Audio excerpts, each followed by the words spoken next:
They gave me 40 minutes to speak.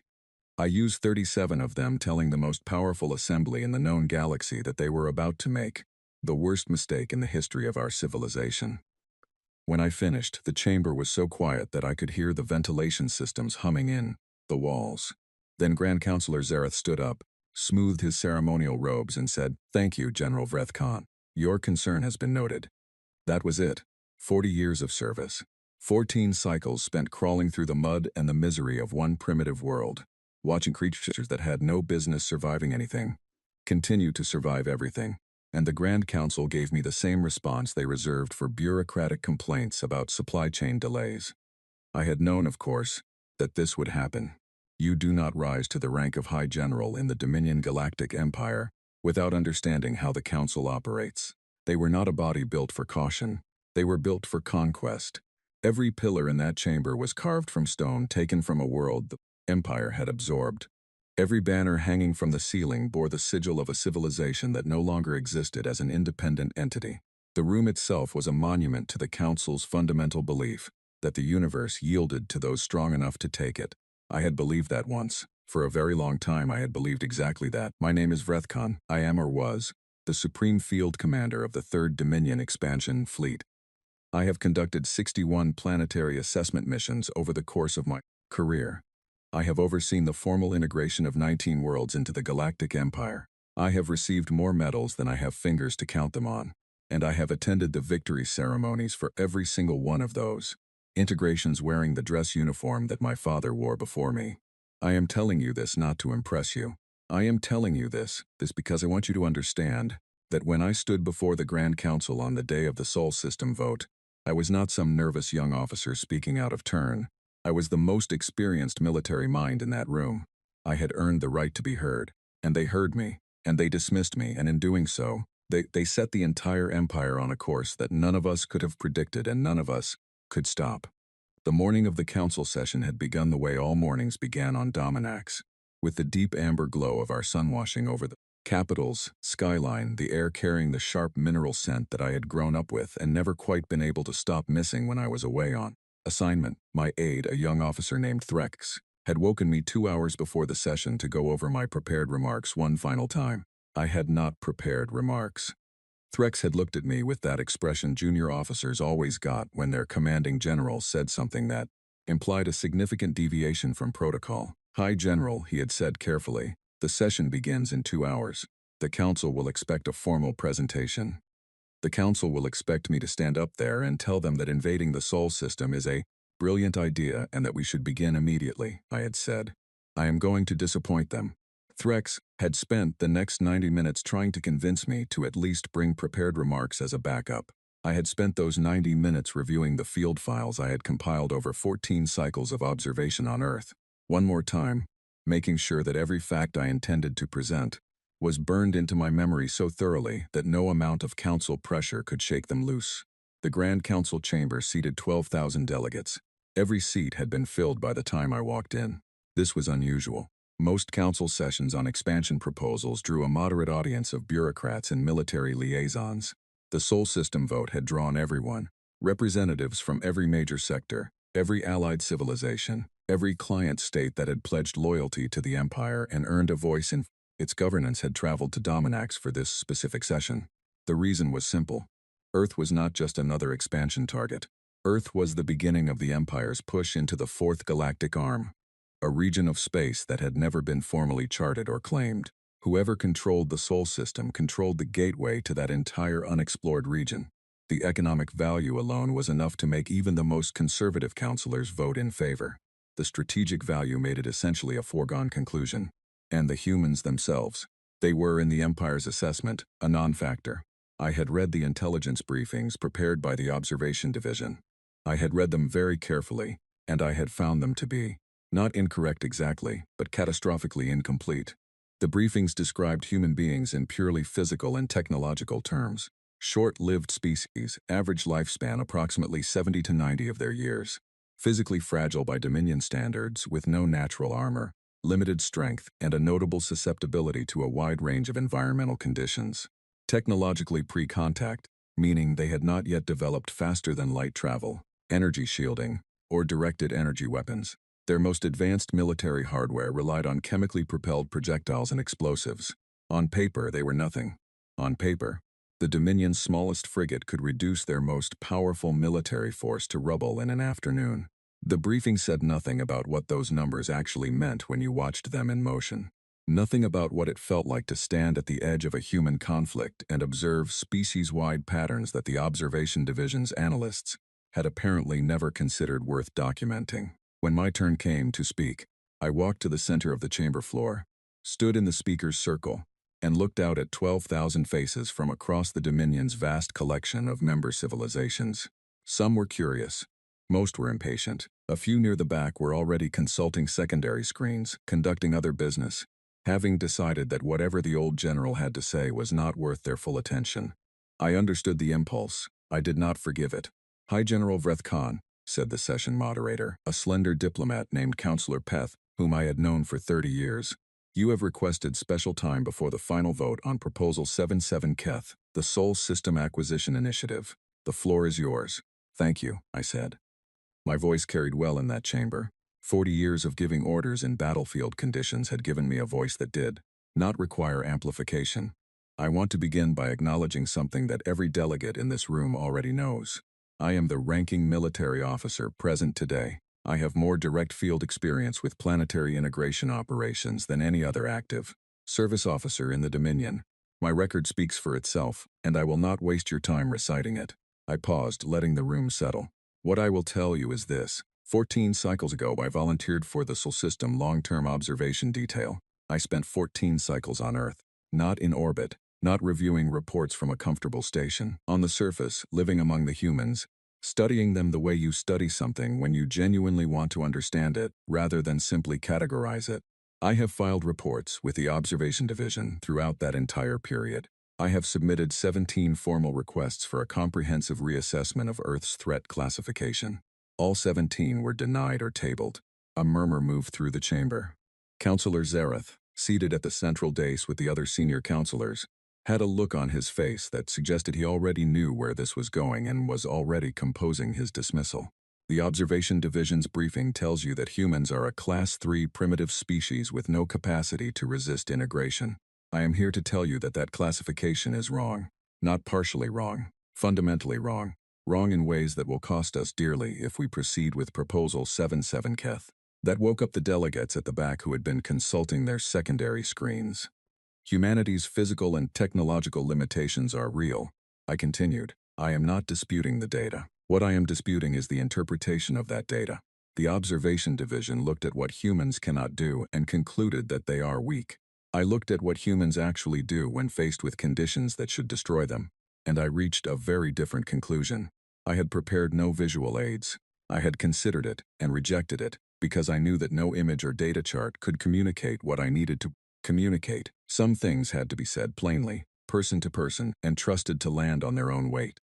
I've watched a human soldier absorb wounds that would end 3 Dominion troopers, get back to his feet, and carry 2 injured comrades out of danger before allowing anyone to treat his own injuries. I have watched a human settlement be reduced to rubble by a natural disaster that would have permanently broken any of the 19 worlds I have helped integrate, and I have watched that settlement be rebuilt, better than before, within 2 of their years. I have watched humanity fight 2 global-scale conflicts within living memory, lose more of its own people than most species have in their entire recorded histories, and come out of both of those conflicts not diminished, but fundamentally stronger, more organized, more technologically capable, and more determined than they were going in. The chamber was quiet now, all of it. Even Counselor Zareth was listening. There is something about this species that the Observation Division cannot measure because they have never seen it before. I am not sure I have the right word for it in our language. The closest I can come is this. Humans do not simply endure hardship, they are made by it. Every catastrophe they survive leaves them with knowledge and capability, and a kind of ferocious collective memory that they carry forward and apply to the next catastrophe. They are, in the most literal sense, the most adaptive species I have ever encountered in 61 planetary assessments, and I have assessed species that have been developing for 10 times as long. I looked directly at Counselor Zarath.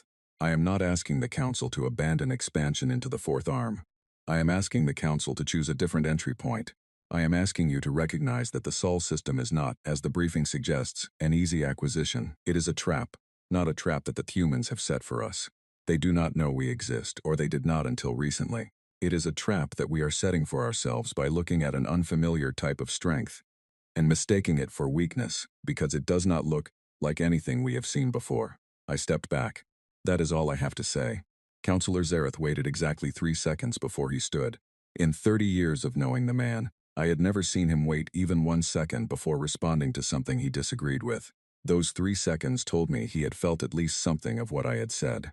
It also told me it was not enough. "Thank you, General Vrethkhan," he said. "Your concern has been noted." The vote was called 90 minutes later. The result was 412 in favor, 11 opposed. I was one of the 11. I noted the names of the other 10, not because I thought we would need to find each other later, but because I wanted to remember that there had been others, that I had not been entirely alone in that room. Threx found me in the corridor outside the chamber afterward. He was quiet for a long time, walking beside me, and then he said, "What happens now, sir?" I thought about the 14 cycles I had spent on Earth. I thought about a man named Oliver, a human I had observed for 6 of those cycles, a soldier who had served in 3 separate armed conflicts, survived all of them, and then spent the rest of his life teaching younger soldiers how to do the same. I had watched Oliver teach a group of young recruits in a field one rainy afternoon, and what I remembered most was not what he had said, but how he had said it, with absolute certainty, with the unshakable confidence of someone who had been tested by the worst the world could offer, and had come out the other side still standing. "What happens now," I said to Threx, "is that the Empire invades Earth." I paused, "and then we find out whether I was right." I already knew the answer. I had known it for 14 cycles. The Observation Division had given me a cover identity when I first arrived on Earth. I was to be a researcher, studying at one of their academic institutions in a region called England, in a country they called the United Kingdom. My physical form, adjusted through biosculpting to approximate human proportions, passed casual inspection. My language implants handled communication. My cover documents, generated by the division's forgery unit, were considered solid enough to hold up to any scrutiny a pre-contact civilization could apply. I arrived in early spring. The weather was gray and cold and wet in a way that seemed almost personal, as if the sky itself was commenting on my presence. I remember stepping out of the transport that had deposited me in a narrow street of old stone buildings, pulling my coat tighter against the wind, and thinking that this was perhaps the least impressive planet I had ever been assigned to observe. I was wrong about that within the first week. My academic cover placed me in contact with a woman named Caroline, a professor of what the humans called military history. She was perhaps 60 years old, white-haired, with a dry sense of humor and an encyclopedic memory that embarrassed most of her colleagues. I had been assigned to audit her lectures as part of my academic cover, and I had expected to find them useful primarily as language practice. What I found instead changed the entire direction of my observation. Caroline taught the history of human conflict not as a sequence of dates and battles but as a record of human psychology under extreme pressure. She taught it as the story of what humans became when everything was taken from them. And what I heard in her lectures, illustrated through centuries of examples from conflicts I had no prior knowledge of, was a pattern so consistent and so extraordinary that I began taking detailed notes not for my cover but for my actual reports. The pattern was this. Humans, when pushed to the absolute limit of what they could endure, did not break in the way that virtually every other species I had studied broke. They did not collapse into disorder or retreat into passivity or fragment into competing fangans that turned on each other. Some of that happened, yes, in individual cases, but at the species level, under genuine existential pressure, humans did something that I had never observed in any other civilization I had assessed. They organized, not slowly, not tentatively, with a speed and coherence that seemed to bypass every normal social friction that otherwise made human civilization so chaotic and difficult to predict. When the pressure was great enough, when the threat was clear enough, humans set aside the 1,000 disagreements and rivalries and ancient grudges that normally define their relationships, and they became, briefly but genuinely, a single organism with a single purpose. I had spent my first 3 cycles on Earth cataloging their divisions, and there were many. Humans had divided themselves along every conceivable axis: geography, language, religion, resources, history, ideology. They had been fighting each other since before they had writing to record the fact. Their conflicts were frequent and sometimes devastatingly destructive. I had watched recordings of their most recent global-scale wars and come away genuinely shocked by the scale of the casualties they had inflicted on each other. Any other species would have been permanently changed by those losses. Reduced, quieted, the humans had emerged from both those conflicts and built the most productive and interconnected civilization they had ever had. Within 2 generations of the worst destruction they had ever experienced, they were traveling to their own moon. Caroline had a phrase for this that I wrote down and carried with me for the rest of my time on Earth. We are catastrophe adapted. She said it once in a lecture, almost as an aside, and then moved on, as if it were an obvious and unremarkable observation. As if every species in the universe worked this way. It was not obvious. It was not unremarkable. It was, in my professional assessment, the single most important fact about humanity, and it was entirely absent from the Observation Division's briefing documents. I transferred from academic observation to field observation in my 4th cycle. My new cover placed me as a civilian contractor working adjacent to one of their military training facilities in a region called Wales. The facility trained a specific class of soldier, what the humans called Special Operations Forces. These were not regular military personnel. They were individuals who had been selected, out of hundreds of applicants, for their ability to function under conditions that the military itself considered extreme. The selection process alone took months. I watched candidates go through physical challenges that seemed designed less to train them, and more to find the ones who simply would not stop. The training staff would push a candidate past the point where any rational organism would conclude that continuing was no longer a viable option, and what they were watching for was not physical endurance, though that mattered. What they were watching for was what happened in the candidate's mind when everything hurt and nothing was working, and there was no obvious path forward. Most candidates would reach that point and recalculate. They would determine correctly from a pure survival logic standpoint that the cost of continuing was too high. They would stop. The ones who passed would not stop. I want to be precise about what I mean, because I have thought about this a great deal. It was not that they felt no pain or no exhaustion or no doubt. The physiological monitoring data I was able to obtain made it clear that they experienced all of those things at levels that were genuinely extreme. What was different was what those sensations produced in them. In most organisms, including most Dominion citizens, extreme discomfort produces one overwhelming drive: escape. End the discomfort, retreat. In these particular humans, extreme discomfort produced something that the monitoring data could not capture, but that I could observe in their faces, and their body language and their decisions. It produced a kind of cold focus, as if the pain were a signal not to stop but to pay closer attention, as if the harder things got, the more present and deliberate and determined they became. One candidate in particular stays with me. His name was Danny, and he was not, by objective measures, the strongest or fastest or most physically capable person in his intake group. He was mid-range on almost every physical metric, but in the selection process, when his intake group was on their 3rd consecutive day without sleep, carrying weighted packs up a mountain in driving rain, and candidates were stopping every few hours as their bodies and minds finally reached their limit, Danny had done something that I had never seen before and have never forgotten. He had started talking to the mountain, not loudly, not in a way that suggested any kind of psychological break. Quietly, between steps, he was having a conversation with the slope, with the rain, with the weight on his back.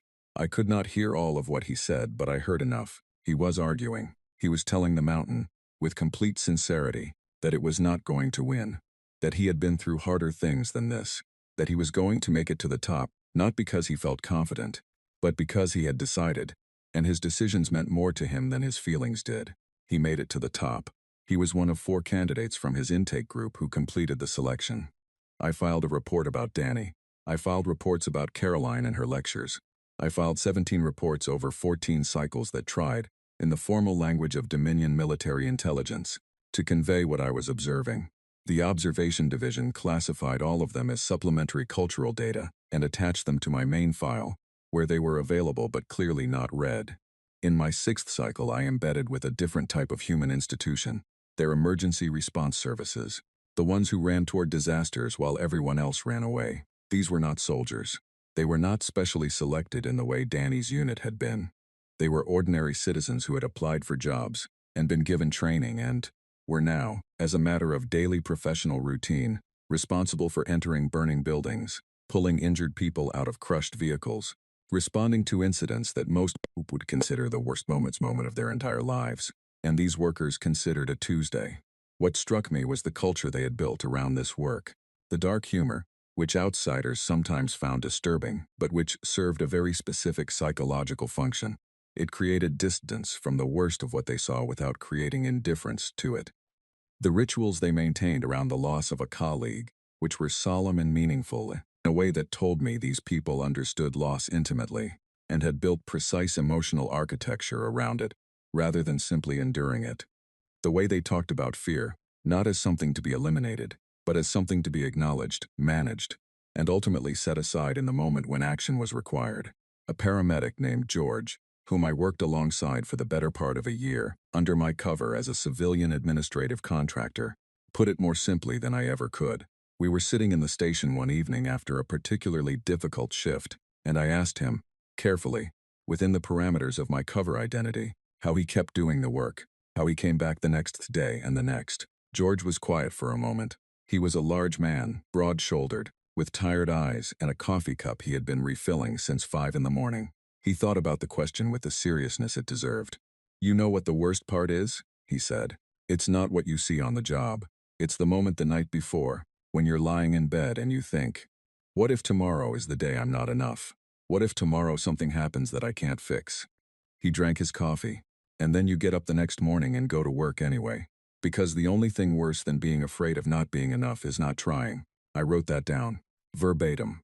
I put it in my 9th report to the Observation Division under the heading Core Psychological Architecture. They categorized it as anecdotal cultural observation. In my 9th cycle, I relocated to a region called the United States.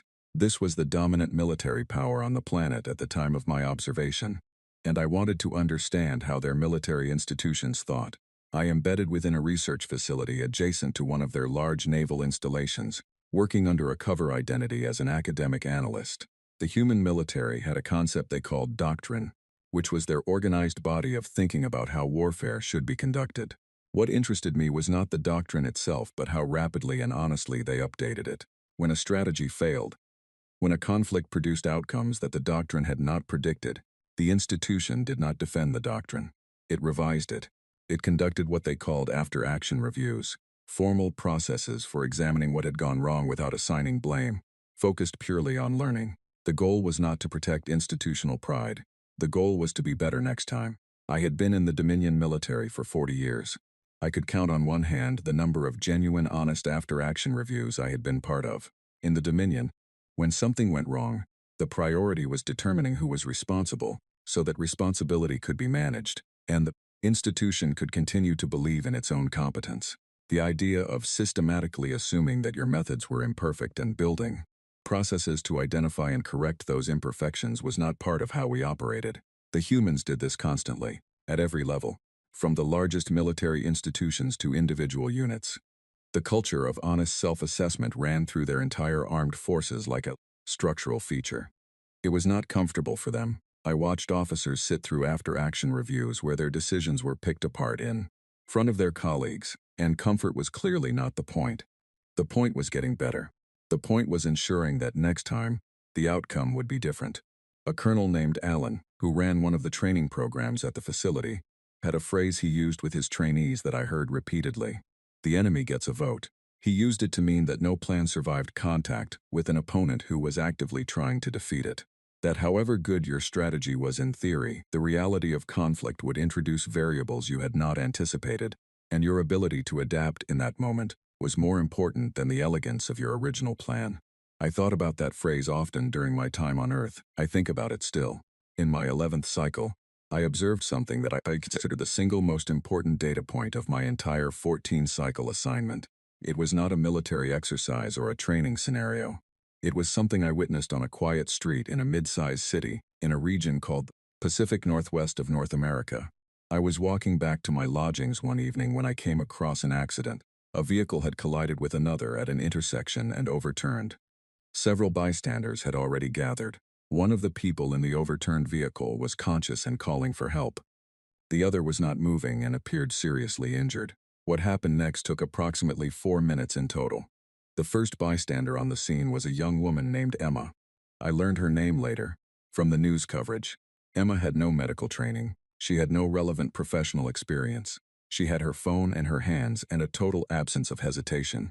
Within 30 seconds of arriving, she had called for emergency services, established that the unconscious person was still breathing, and positioned herself to maintain that person's airway, while simultaneously directing two other bystanders to specific tasks with the clear, calm authority of someone who had been doing this for years. She had not been doing this for years. She was 23 years old and had arrived at this intersection by chance 60 seconds ago. When the professionals arrived, Emma briefed them on the patient's condition with precision. She told them the patient's approximate age, visible injuries, respiratory status, and the position she had maintained to protect the airway. She stepped back the moment the professionals took over, without being asked, without drama, without requiring acknowledgement of what she had done. I stood across the street and I watched this, and I felt, for the first time in my military career, something very close to fear. Not fear of Emma specifically, fear of what Emma represented. She was not trained for emergencies. She was not selected for her qualities in a rigorous process like Danny's unit had been.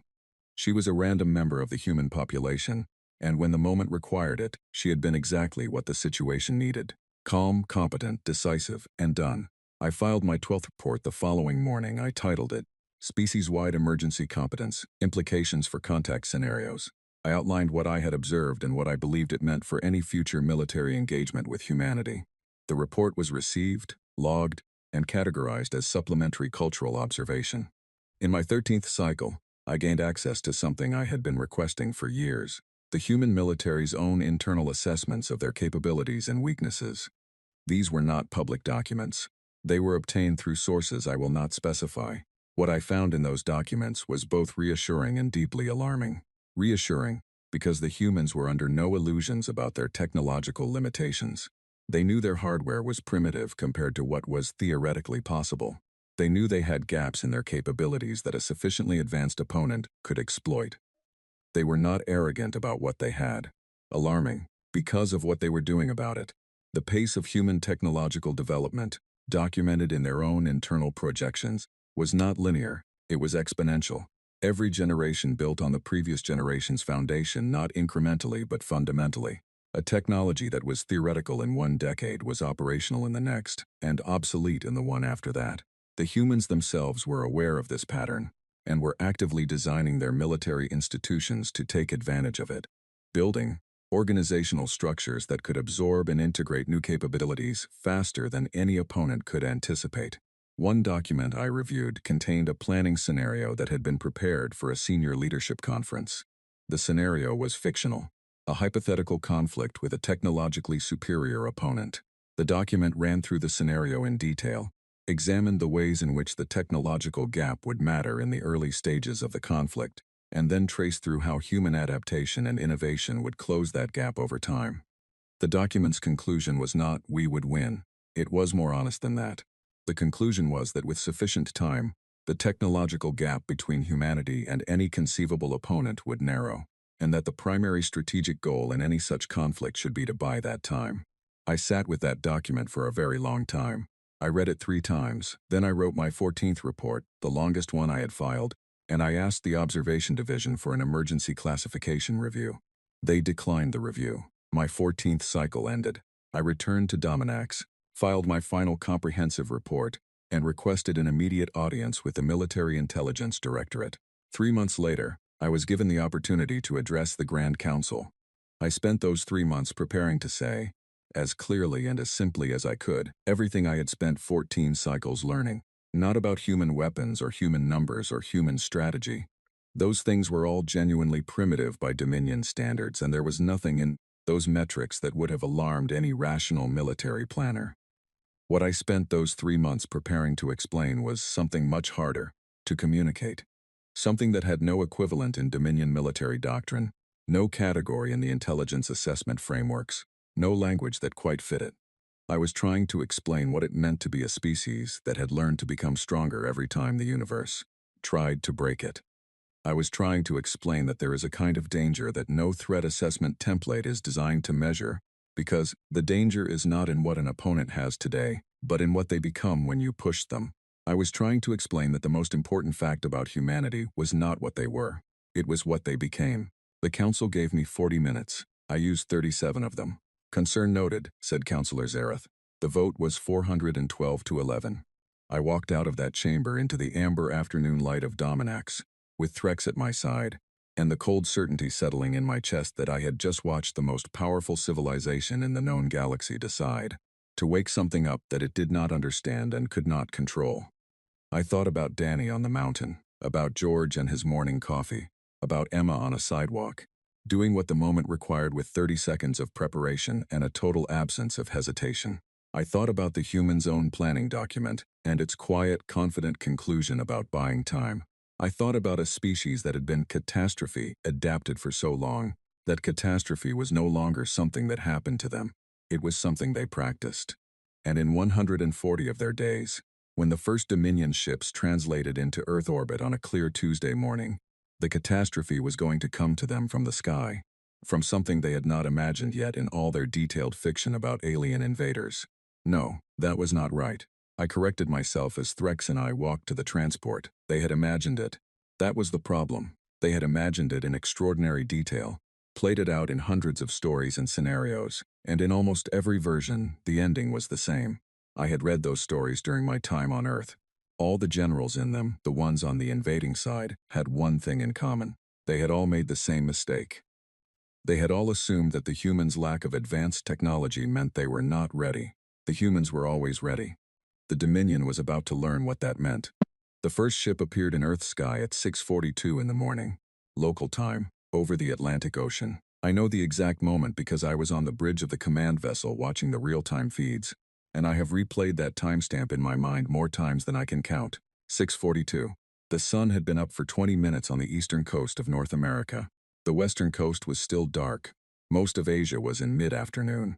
The timing had been calculated by the Empire's tactical planning staff to maximize global visibility, because the Council had decided that the initial appearance of the fleet should serve a psychological purpose.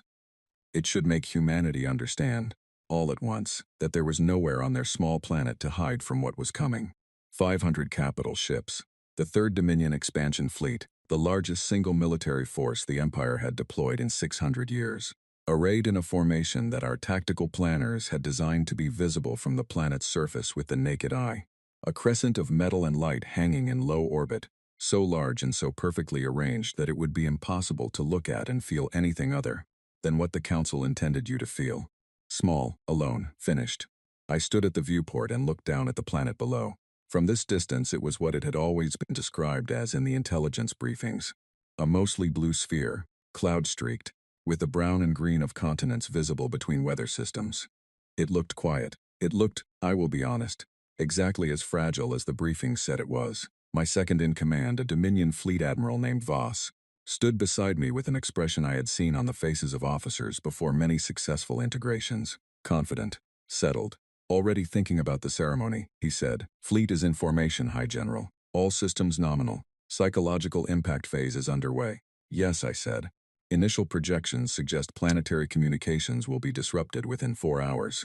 Surface observation platforms estimate mass panic events across the primary population centers within. Voss, I said. He stopped. Watch, I said. Carefully. Watch everything. He looked at me the way officers looked at commanders, who they respected but privately believed had been in the field too long.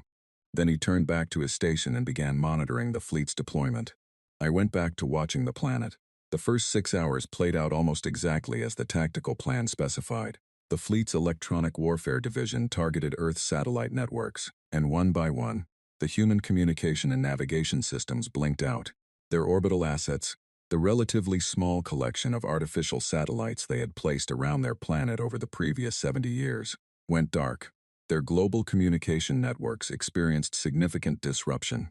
Their military systems lost access to the space-based positioning data had come to depend on. From the command vessel, we monitored the initial response.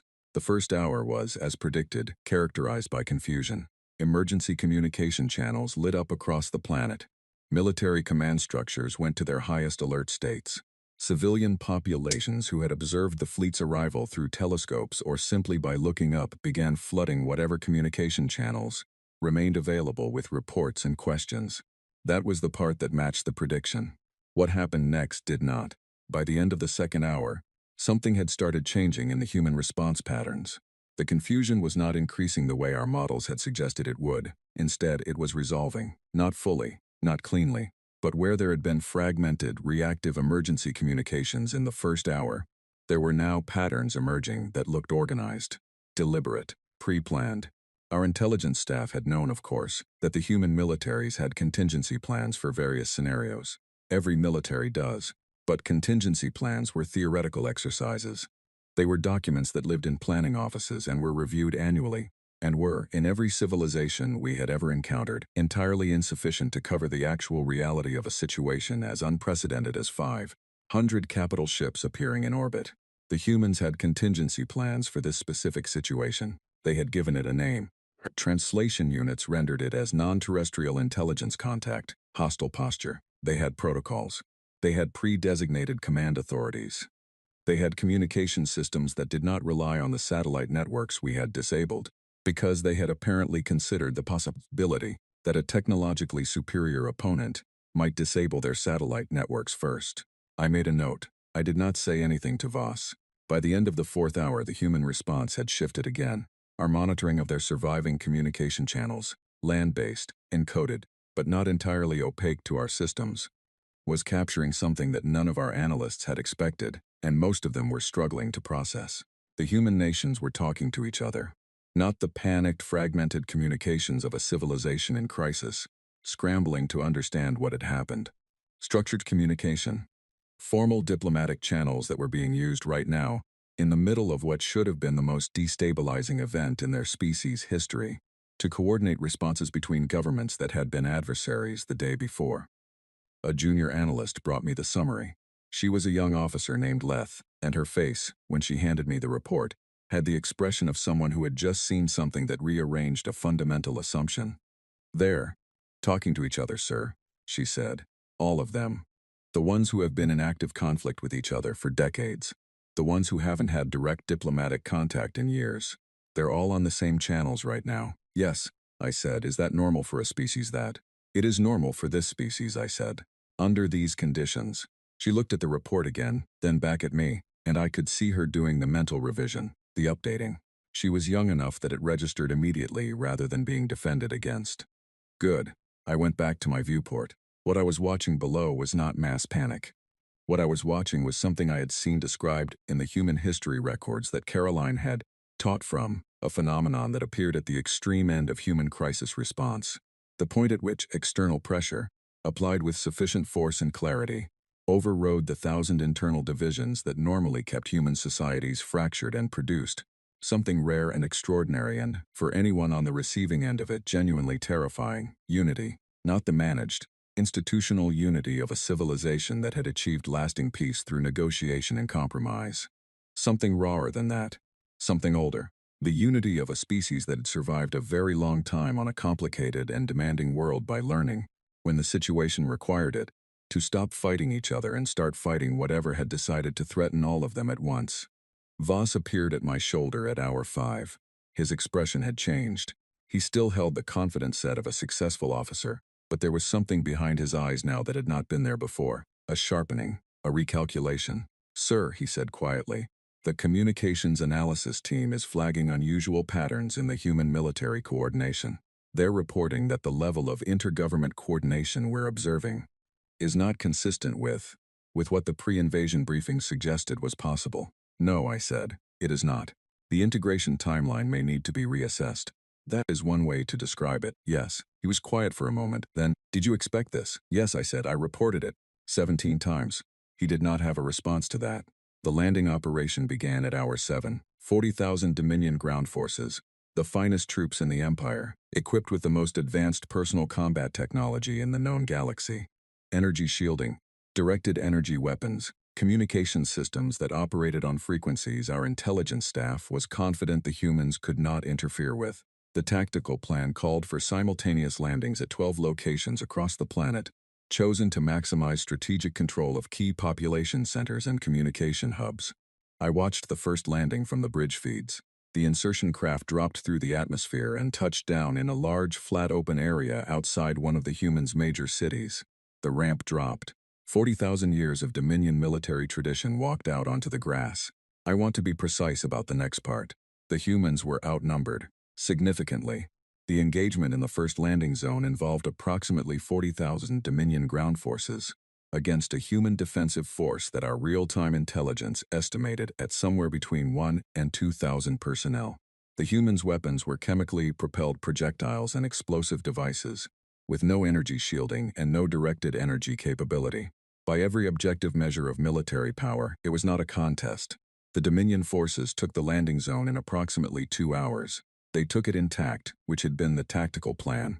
What had not been in the tactical plan was the cost. The human defensive force of 1 to 2,000 had inflicted, in those 2 hours, 1,100 casualties on our 40,000. Not killed. The Dominion forces did not take those kinds of losses in integration operations. I want to be clear about that. But 1,100 combat ineffective personnel, in a 2-hour engagement against a force that was outnumbered by a ratio of between 20 and 40 to 1, with vastly inferior technology, that was not a number that any of our tactical models had produced. Voss brought me the preliminary report without being asked. He placed it on the console in front of me and stood very still while I read it. The humans had not fought the way our tactical systems had modeled. They had not attempted to hold fixed defensive positions against a technologically superior force, which was what any rational assessment of their situation would have predicted. Instead, they had done something that our planners had apparently considered but discounted as unlikely. They had let us take the positions we wanted, and then they had made us pay for every step beyond those positions. Small units, dispersed, coordinated through communication systems our electronic warfare division had not located or disabled, because those systems had apparently been built and positioned specifically for a scenario in which their primary communications infrastructure was unavailable. They had anticipated this.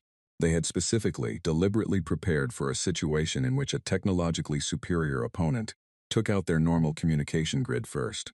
Colonel Allen's phrase came to me, "The enemy gets a vote." The humans had given their vote considerable thought. I looked up from the report. Voss was watching me with an expression that I recognized. It was the expression of a talented officer who had been wrong about something significant and was in the process of adjusting. I respected him for the speed of the adjustment.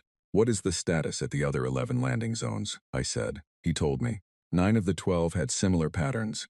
Human forces vastly outgunned, strategically outmaneuvered by the speed and scale of the landing operation, but extracting costs from our forces at rates that were not catastrophic by any individual measure and were, in aggregate, something that our logistics models had not budgeted for. At 2 of the landing zones, our forces had encountered something the field commanders were describing in their reports, with a kind of careful, neutral language that told me they were not yet comfortable with what they were seeing. Small groups of human soldiers. In one case, a unit of 11 individuals had engaged a Dominion force of more than 300. They had not attempted to defeat the force. They had not needed to. They had simply made the force's movement in that sector so costly in time and equipment and personnel that our operational timeline in that region had been delayed by 6 hours. 11 humans, 6-hour delay, force of 300. I thought about Danny, arguing with the mountain. At the 12th landing zone, something else had happened. Our forces had touched down without incident, secured the initial perimeter, and then received a communication from the local human command. Not a surrender, not a request for terms, a very brief message, transmitted on one of our own communication frequencies, which meant that the humans in that sector had already, within hours of first contact, been working to intercept and understand our communication systems. The message said, in the humans' most widely spoken language, which our units could translate in real time, "You are standing on our ground. Consider carefully what you do next." I read that message on the field report and felt something I had not felt in 40 years of military service. I felt like I understood finally what it must feel like to be the world that is about to be integrated, to look up at the ships in the sky and know what they mean and decide, with whatever time and resources you have, to make that decision as expensive as possible for the people who made it. The humans were not fighting to win, not yet. They were buying time. They were fighting to buy every day and every hour they could while something else happened. Something our tactical models did not account for. They were learning. At hour 9, I sent my second formal communication to the Grand Council. It was brief. I did not include calculations or projections or analysis. I had tried all of those things already. I wrote 4 sentences. The landing operations are proceeding on schedule and facing unexpected resistance. The resistance is not decreasing as human forces absorb casualties. The resistance is increasing. I recommend immediate cessation of ground operations pending full reassessment. The Council's response came back in 3 hours. Proceed as planned. Initial resistance in integration operations is normal and expected. Maintain operational tempo. I put the response down on the console and looked out at the planet below. The amber light of the human sun was coming over the horizon now, on the eastern edge of their North American continent. And from this altitude, the Terminator line between night and day looked like a slow brushstroke moving across a blue and brown canvas. Somewhere below that line, in the dark and in the light both, 11 humans were making 300 Dominion soldiers move 6 hours slower than planned, and 1,100 Dominion personnel were not going back to their units today, and a message on our own frequency was waiting for our landing force commander to decide what to do next. And somewhere in a city we had identified as one of their key political centers, in a building that our intelligence had flagged as a primary government facility, a human leader was standing in front of a camera and saying words that our translation units were rendering in real time on the screen beside my viewport. Our analysts had flagged it as significant broadcast. I had asked for the full translation. Today, every nation on this planet has agreed on one thing, the human leader said. We are going to deal with this together. Our differences, our history, our disputes, all of it waits. All of it can wait, because something has come our world that assumes we are small, that assumes we are divided, that assumes we will be afraid. She paused. They picked the wrong planet. The broadcast was being transmitted on every available channel across the planet, and from what our monitoring systems could tell, it was being watched by nearly every human on Earth. I had known this moment would come. I had included a version of this scenario in my third report to the Observation Division, in a section I had titled Species Response Threshold. The threshold was the point at which sufficient external pressure caused the human social organism to stop behaving as a collection of competing groups and start behaving as a single unified entity. I had predicted the threshold would be crossed within the first 12 hours of an overt, hostile action. It had been crossed in 9. I turned away from the viewport and walked back to my command chair. Voss was watching the same broadcast translation on his screen. His face had gone very still. She's good, he said quietly, meaning the human leader. She is exceptional, I said. They have many like her, that is the point. He looked at me. What happens now, sir? I had answered that question once before, the day after the council vote, standing in a corridor on Dominax with Threx at my side. I had said, the Empire invades Earth, and then we find out whether I was right. We had found out. Now, I said, it gets worse. On the 36th hour after the landing operations began, a Dominion patrol craft was brought down over a region the humans called Central America. It was not brought down by a weapon that the humans had possessed when the fleet arrived. That is the fact I want you to understand before anything else. Not the loss of the craft itself. We had anticipated some losses. It was what the craft was brought down with. The patrol had been hit by a directed energy burst. Not a large one, not sophisticated by any standard the Dominion would recognize, but a directed energy burst nonetheless from a species that, 36 hours earlier, had possessed no directed energy technology whatsoever. I read the field report 3 times. Then I called my chief intelligence analyst, a careful and methodical officer named Korath, to my briefing room and asked her to walk me through what had happened. Korath had the good professional habit of delivering bad news without softening it. She laid out the report on the table between us and spoke clearly. Sir, the evidence indicates that within approximately 14 hours of the first landing operations, human tickle teams located and retrieved an intact Dominion forward scout drone in a remote area of their northern continent. The drone was one of the advanced surveillance units we deployed 6 cycles ago, before the invasion, which became inoperable after a systems failure and was left in place. We left one behind, I said. We determined the retrieval risk was negligible, sir, given the humans' technological level at the time. At the time. Yes, sir, she continued. Human technical teams disassembled the drone. Based on our analysis of the timeline, they had produced a functioning copy of its directed energy emitter within approximately 20 hours. The copy is crude. It lacks targeting systems, range and power efficiency. It would not pose a significant threat to a shielded vehicle. The patrol craft was unshielded because it was operating in a presumed low-threat zone. I looked at the report. Then I looked at Korath. 20 hours, I said. 20 hours to produce a functional copy of technology they had never encountered before, she confirmed. Her voice was very even, professional. But there was something in her expression that told me she had been sitting with this information for a while, before bringing it to me, turning it over, measuring what it meant. 20 hours, I said again. Not because I had not heard her the first time, because I needed to say it again to make sure I understood what I was saying. Korath had been with me for 12 years. She was precise, she was reliable, and she had an excellent instinct for what a field report actually meant versus what it said on its face. She had never, in 12 years, shown anything I would describe as being shaken by data. She looked shaken. "Sir," she said, "I need to file an updated threat assessment. The standard framework we use for pre-contact civilizations does not have categories adequate for what I am observing. I will need to use the framework we apply to peer-level opponents." "Yes," I said, "do that. Send it directly to me before it goes to the council. The council may not. Send it to me first." I sat with the report for a long time. 20 hours. The humans had possessed, in their own estimation and ours, a total absence of directed energy technology. They had zero theoretical framework for it, no research programs pursuing it, no conceptual foundation from which to build it. Their physics understood the principles involved, but they had not developed practical applications.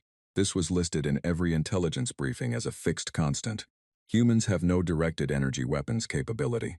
They had acquired one in 20 hours by taking apart a machine they had never seen before. I thought about what Colonel Allen had said: the enemy gets a vote. I thought about the humans' own planning document, the one that described buying time while the technological gap narrowed. I thought about Caroline teaching her students that humans were catastrophe adapted. I had been thinking about this moment for 14 cycles. I had known it was coming, in some form. The specific form, a functional energy weapon reverse-engineered in less than a day, was faster than even I had projected, not impossibly so, but faster.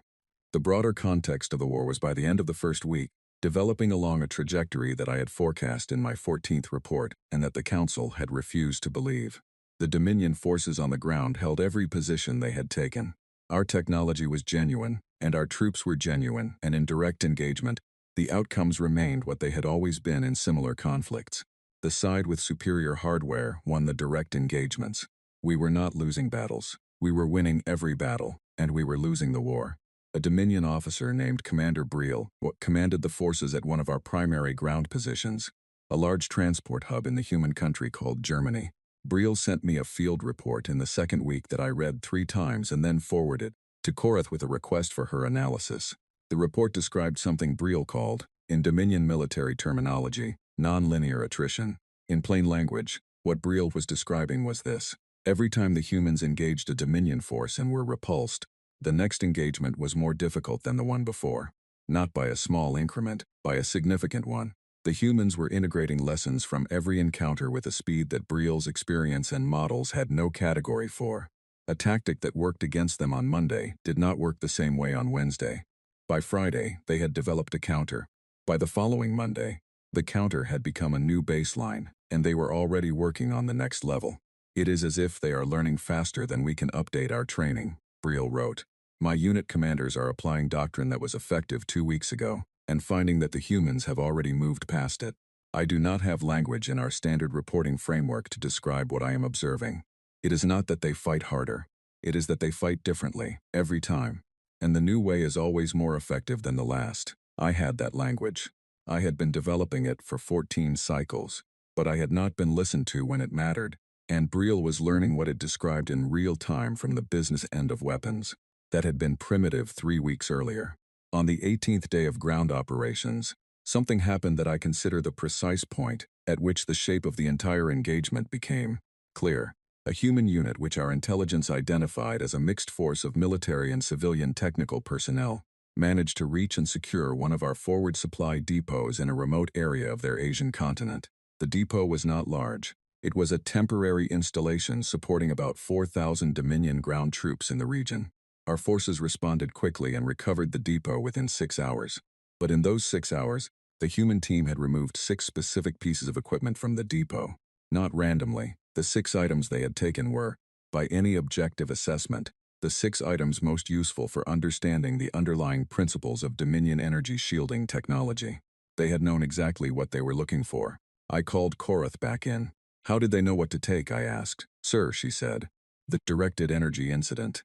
When they recovered the patrol craft we lost, they would have had access to its full systems, including the shielding architecture. And they reverse-engineered enough of the architecture to know what components to prioritize. In 18 days, yes, sir. I thought about that for a while. Then I asked the question I had been building to. Where are we in the projection curve? The one from my 14th report.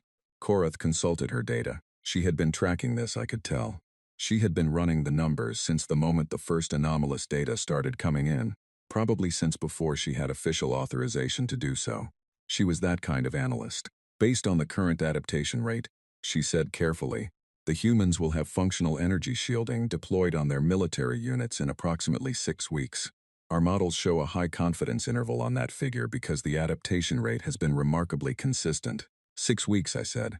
Sir, I need to file that threat assessment. Send it. And Korath, she paused at the door. File a copy with the Military History Archive.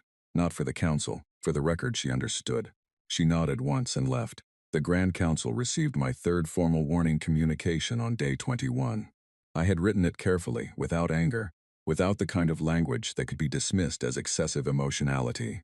I laid out the data in plain terms.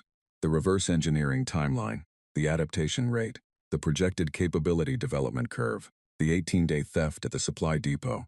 I included Korath's updated threat assessment and Briel's field report and 17 other field reports from commanders across all 12 landing zones, all of which told the same story in different ways. I concluded with a sentence that I had written and rewritten for 2 hours before settling on its final form. The tactical situation remains in the Dominion's favor. The strategic situation is reversing at a rate that our operational doctrine has no framework to address, and will reach parity within 60 days, with human advantage following within 120. The Council's response came back in 38 hours. Reinforce all ground positions. Accelerate resource extraction timeline.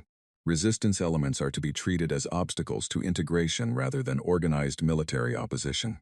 I read the response. I set it down. I went back to the viewport. On the 31st day, a human soldier named Peter was captured by one of our patrols in a region our field maps designated as Sector 11, in what the humans called Eastern Europe. He was brought to our field command post for questioning under the standard integration protocols, which meant that the questioning was non-harmful and focused on gathering tactical intelligence. Our intelligence officer, following protocol, asked Peter the standard questions: location of human command structures, communication frequencies, disposition of forces in the sector. Peter answered every question with complete cooperation, providing detailed information in a calm and helpful manner. It took our intelligence analysis team 8 hours to determine that every piece of information Peter had provided was entirely accurate, as far as they could verify, and entirely useless. The locations he described were real locations. They were real human positions. They had been real human positions 4 days ago, before Peter had been assigned, with 7 other soldiers, to the specific task of allowing himself to be captured and questioned. The communication frequencies he had provided were frequencies the humans had used and had already rotated away from on a pre-planned schedule. The force dispositions he described matched what our aerial surveillance had recorded, the positions the humans wanted us to see. I read the analysis report and felt something that I can only describe as involuntary respect.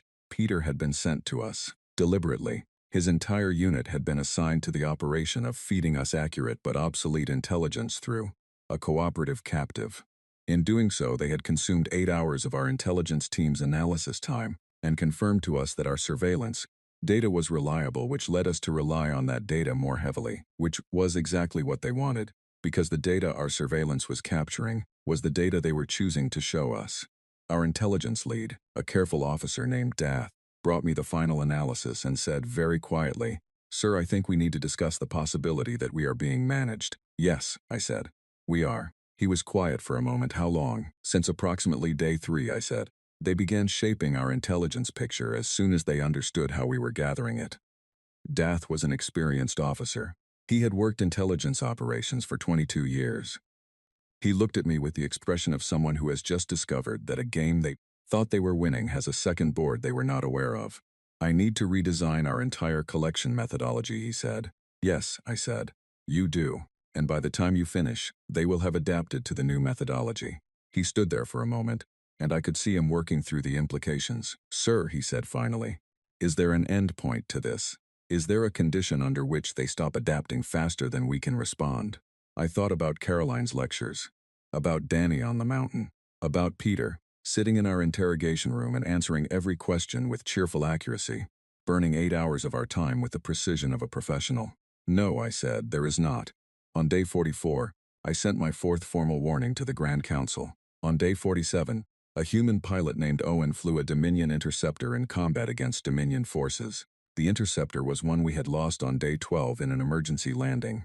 We had assessed it as too damaged to be of use. Our assessment had been based on a standard damage evaluation that did not account for the possibility that the humans would have it back in operational condition in 32 days, using methods and materials that our engineering standards considered completely inadequate.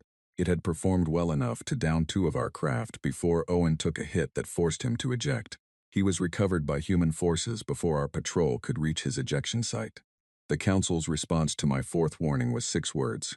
Hold all positions, maintain operational tempo. Voss found me at my viewport that evening. He stood beside me in silence for a long time. Below us, on the night side of the planet, the lights of human cities that we had not managed to darken were still burning. A lot of them. The humans had restored a significant portion of their power grid, using methods our electronic warfare division had not anticipated, routing around the nodes we had disrupted in ways that were inefficient by Dominion engineering standards and entirely functional in practice. The projection you showed me last week, Voss said. The capability parity estimate. 60 days from day 21, I said. 43 days from now, and the Council will maintain operational tempo, I said. Voss was quiet. Then he said something I had not expected from him. High General, was there a point at which this could have been stopped? Not from the beginning, after the landings. Was there a window? Because it was a serious question from a serious officer who deserved a serious answer. Day 2, I said, if we had withdrawn on day 2 before the first reverse engineering incident, before they understood enough of our technology to begin systematic acquisition, we could have withdrawn and they would have had data, but not the critical mass of data that enabled what followed. There would have been a gap they could not have closed quickly. And now? Now, I said, the gap is closing whether we are here or not. The equipment they have acquired, the knowledge they have built, that does not go away when we leave. They will continue developing it regardless. So the window is closed. The window is closed. Voss looked down at the planet, at the lights that were still burning. Then what are we still doing here, he said. It was, I thought, the best question anyone had asked me since this entire sequence of events had begun. Better than anything the Council had asked. Better than most of the questions I had asked myself. We were still here because the Council had told us to hold positions and maintain operational tempo. We were still here because the Dominion had never, in 600 years of expansion, withdrawn from an integration operation that had already begun.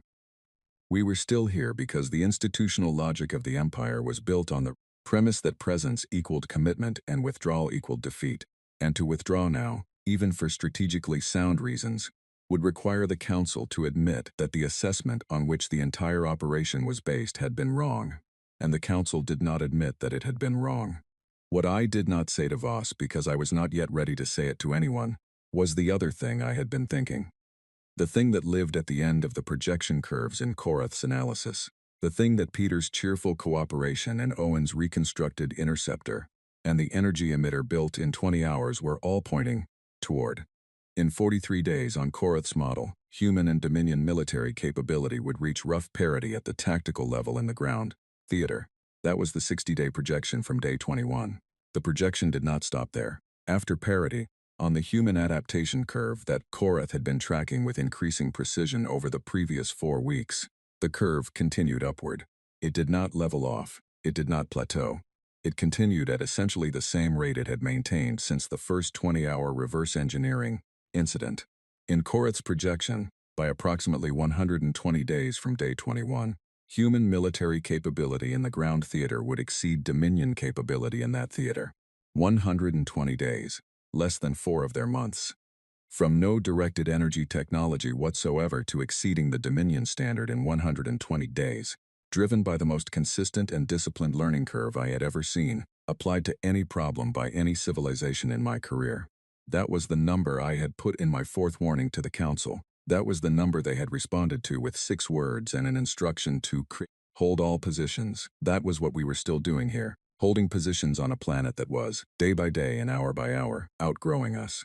I looked at the lights below, burning steadily, patient, not going anywhere. What are we still doing here? Voss had asked. I turned away from the viewport. We are, I said. giving them time to practice. The armistice station had been the human's suggestion. That was the first thing that struck me when I read the terms they had transmitted, through the back-channel communication, that a junior human diplomat had quietly opened with our signals staff on day 104. Not a demand for unconditional surrender, not a list of grievances, not the kind of triumphant declaration that a civilization would be more than entitled to make after what they had accomplished in the previous 3 months. A straightforward proposal, neutral ground, a station in the outer system that neither side had occupied, and a request that the Dominion send its ranking military officer. They had asked for me specifically, by name, in both Dominion Standard and their own primary language. I did not know at the time how they knew my name. I learned later. The station, called Kelrath 9, had been a Dominion scientific installation for about 40 years, positioned in the cold outer reaches of the Sol system to conduct spectroscopic surveys of the region. It had been abandoned when the decision was made to pursue integration of Earth. Its staff recalled and its systems put on maintenance mode. When the human diplomatic team arrived ahead of our delegation to prepare the space, they had apparently spent their first few hours there, going through the station's archived research data. I thought about that afterward. That is a very human thing to do. Arrive at a place, no matter what you are there for, and immediately start learning about it. The human delegation was waiting when our shuttle docked. There were 7 of them, formally dressed, the way humans dressed when they wanted to signal seriousness. Dark clothing, precise details, no individual ornamentation. They stood in a row on the docking side of the airlock, and I had a moment, stepping through, of looking at them and being struck by something I had felt occasionally during my 14 cycles of observation on their planet. Humans are physically small. Compared to most Dominion species, they are compact and lightly built and would not register as physically imposing in any formal assessment. I knew this, I had known this for years, it was in every briefing. And yet, standing in a row in a room on a cold station in the outer system, facing the general of the fleet that had spent 4 months occupying their planet, they did not look small. They looked like people who had been through something very serious and had come out the other side with the particular quality that George the paramedic had described to me in a kitchen in Wales. The willingness to get up and go to work anyway. The lead diplomat stepped forward. She was a woman of perhaps 50, with gray at her temples and a direct way of holding herself that reminded me of every experienced field commander I had ever respected. She gave her name, Claire. She looked at me steadily and said, in excellent Dominion standard, General Vrethkon, we appreciate your willingness to meet. Her Dominion standard was good enough to suggest either years of study or a very effective translation implant. Given the timeline, I suspected the implant, 48 hours of preparation time and access to Dominion communication records, and they had built translation implants. I did not say this, because it was not the time for that kind of observation, but I noted it. Ambassador Claire, I said, I appreciate the choice of venue. We sat across a table from each other in the station's primary conference room. No weapons, which had been stipulated in the terms.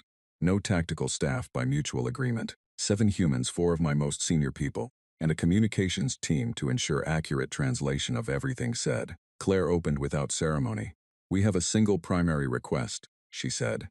Recognition as a fully sovereign Tier 1 civilization with permanent representation on the Galactic Council and an absolute guarantee of territorial sovereignty over the Sol system, including the right to expand independently into adjacent space. In exchange, we are prepared to agree to a full cessation of hostilities, the return of all Dominion personnel currently in our custody, and the establishment of formal diplomatic and trade relations.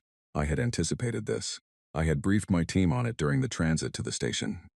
The humans were not asking for the things that conquering civilizations typically asked for in reversal scenarios, reparations, concessions, punitive terms. They were asking for the thing that every Dominion member world had been promised and almost none had actually received: equality.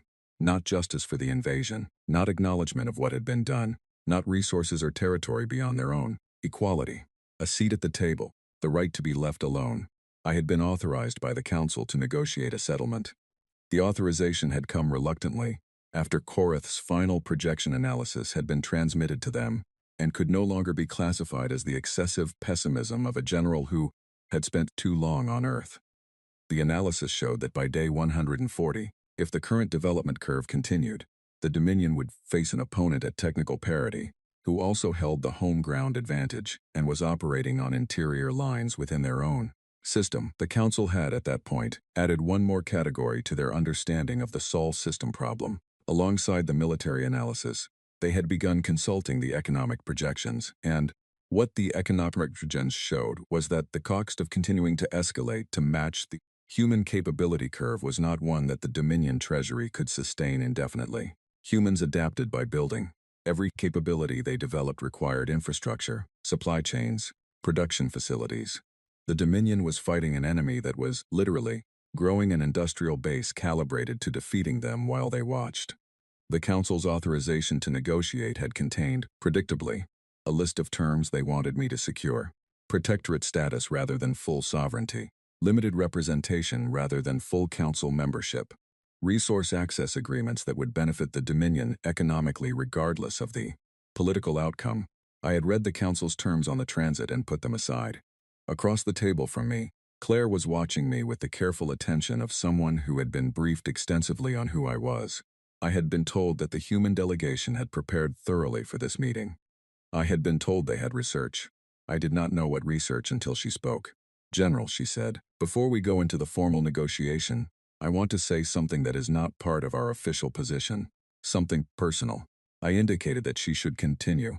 Before the invasion began, you gave a speech to your Grand Council. You advised against it. You described our species in terms that, I will be honest, surprised everyone on our team when we read it. She paused. You told them we were adaptive. You told them that what they were seeing as weakness was a different kind of strength. You told them that the history of what we had survived should make them reconsider. She held my gaze. They didn't listen, but we read what you said. A full transcript reached us on day 3. We think through your own communications intercepts that we had already begun accessing. And your assessment of us, General, the honest one, written after 14 years of actually paying attention, was shared with every unit and every command level on our side within 72 hours of us obtaining it. I was quiet for a moment. I had suspected something of this kind. The specificity with which the human forces had targeted our vulnerabilities in the early days. The precise intelligence about which Dominion systems to prioritize. It had pointed to either extraordinary intuition or very good source material. You used it as a planning document, I said. We used it as confirmation, Claire said. That the way we fight, the way we adapt, the way we organize when we have to, that it works. That someone who had spent 14 years watching us and was genuinely trying to be objective came to the same conclusions we come to when we think honestly about ourselves. She looked at her hands for a moment, then back at me. You told them the truth about us and they didn't believe you. And that truth is the reason we are sitting here today instead of somewhere considerably worse. I did not have an immediate response to that. I am not certain there is a proper response to being told that your professional assessment of an opponent, ignored by your own government, was used by that opponent as a psychological foundation for their own defense. I thought about Threx, asking me in the corridor what happens now. I thought about Voss at the viewport, asking what we were still doing there. I thought about Korath's face when she brought me the 20-hour reverse engineering report, and the careful professional language she had used to describe something that had genuinely shaken her. I thought about Danny on the mountain, arguing with the rain. Ambassador, I said, I want to be clear about my authority in this room and what I am going to do with it. She waited. I am authorized by the Grand Council to negotiate terms within specific parameters. Those parameters are designed to preserve Dominion economic interests while conceding the minimum necessary on sovereignty questions. I paused. I am not going to negotiate within those parameters. Across the table I saw something shift in Claire's expression. Not surprise exactly. More like the careful attention of someone who is listening very hard to make sure they have heard correctly. What I am going to recommend to the Council, I continued, is an unconditional acceptance of your primary terms. Full sovereignty, full Tier 1 recognition, full Council representation, territorial guarantee, no protectorate provisions, no resource access agreements, no secondary conditions, the terms you stated when you walked in. The human delegation was very still. Why? Claire asked. Because it is the correct outcome, I said. Not because the Dominion has the generosity to offer it. Because it is the only arrangement that reflects what is actually true about your civilization's standing relative to ours, and building a formal relationship on any other foundation would produce a relationship built on a fiction that your capabilities would disprove within a decade regardless. She was quiet for a moment. The Council will accept this. I will make the recommendation. What they do with it is their decision. But I have found in 40 years of service that councils are more willing to accept accurate information when the alternative has been sufficiently demonstrated. I looked at her steadily. I think the alternative has been sufficiently demonstrated. Claire looked at the other members of her delegation, then back at me.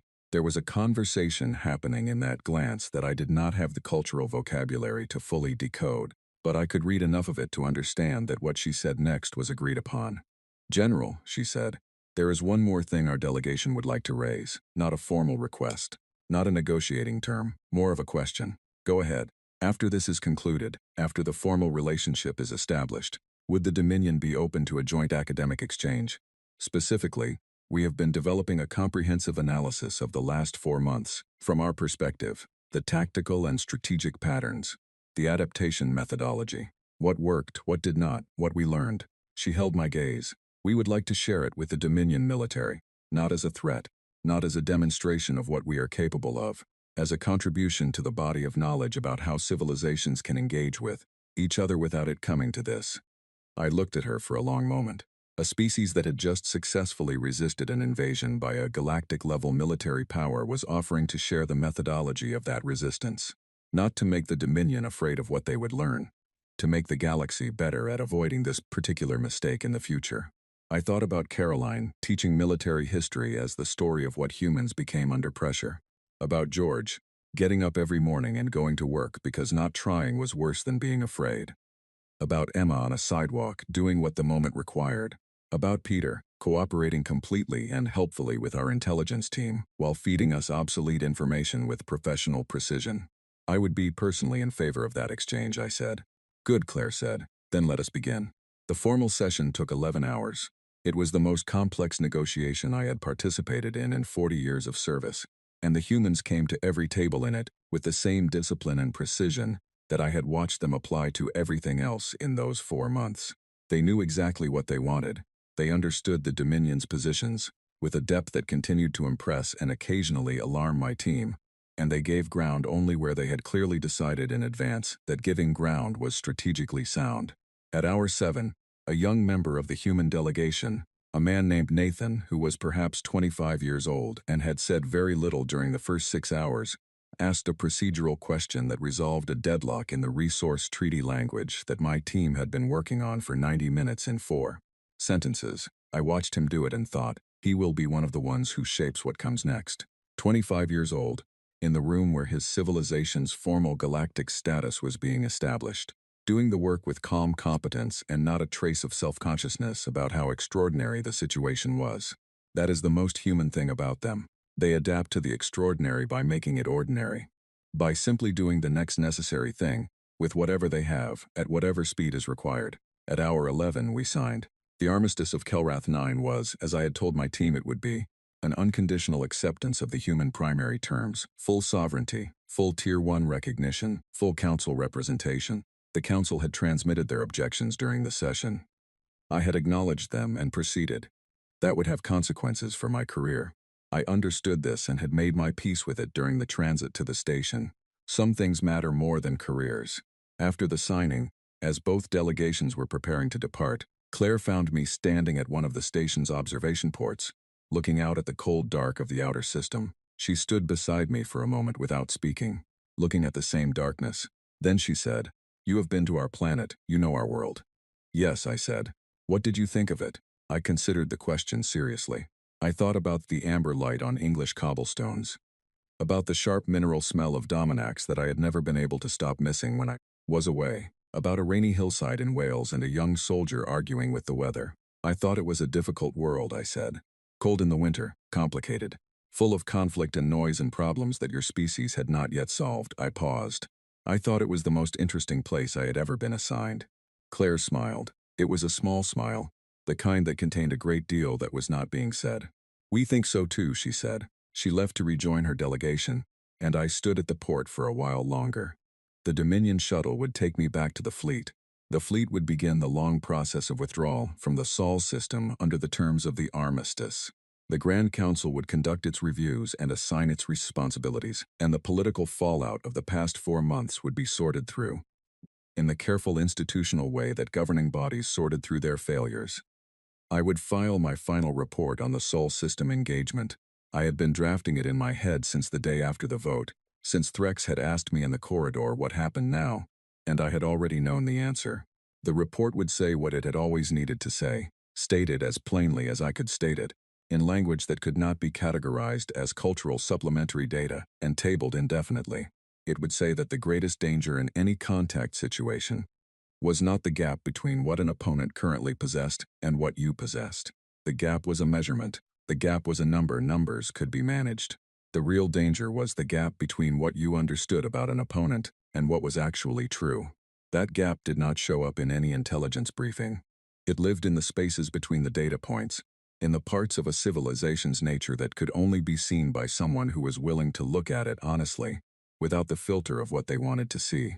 I had looked at humanity honestly for 14 cycles. I had told the truth about what I saw. I had been wrong about nothing. I had been ignored, and we had paid the price for being ignored. And the price had been paid in Dominion lives, and Dominion resources, and 4 months of this fleet sitting in the sky of a planet that grew stronger, and more organized and more capable with every day it spent having to deal with us. Humanity had not needed us to become what they became. They would have become it anyway, in time. But we had accelerated it. We had given them a reason to focus that collective intelligence and that legendary adaptive capacity on a single unified problem, and they had done what they always did when the pressure was sufficient. They had organized. The report would also say, and this part I intended to make impossible to ignore or dismiss, that the armistice of Kelrath 9 was not a defeat. It was a correction. The defeat had happened before the first ship entered the Sol system, in the moment the Council looked at data I had provided and chose not to see what it showed. The correction was sitting across a table from Claire and her colleagues, and acknowledging the truth, that the Dominion had encountered a civilization that was not less than us. That was simply different from us, that operated on principles our frameworks had no category for, and that those principles produced outcomes our frameworks could not predict. I had known this for 14 cycles. I had one more thing to do before I left the station, a small thing, but it mattered to me. I found the station's archivist system and sent a message through the diplomatic communication channel that had been established for use between the two delegations during the armistice process. It was addressed to the academic archive of the university in England where I had spent my first year on Earth. It was addressed technically to the Department of Military History. It was a letter, not a formal communication, not a report, a letter. It said that I had audited the department's introductory survey course many years ago, under a cover identity that I could not then disclose, that the course had been taught by a person named Caroline, who had explained to a room full of students that humanity was catastrophe adapted, as if it were an obvious and unremarkable fact. It said that the observation had turned out to be the most important professional assessment I had made in 40 years of service. It said that I hoped the department continued to teach the course. Then I closed the channel, walked back through the docking corridor, boarded the shuttle, and went home. The universe, I have found, does not give warnings twice. It delivers them once clearly, to anyone willing to listen. What happens after that is a choice. I had done my best to make the right one. Whether the Empire learned from it was their choice, not mine. But I had learned from it. 14 cycles of learning. Applied too late to prevent something that did not need to happen, but perhaps applied in time to ensure that what came next was built on something more durable than the convenient fiction that an unfamiliar kind of strength was weakness in disguise. I had spent 40 years learning how to win wars. It took one species of stubborn, short-lived, brilliant, and entirely improbable survivors to teach me what victory actually costs, and why the wisest generals never let it come to this. I hoped whoever read my final report understood that. I suspected the humans already did.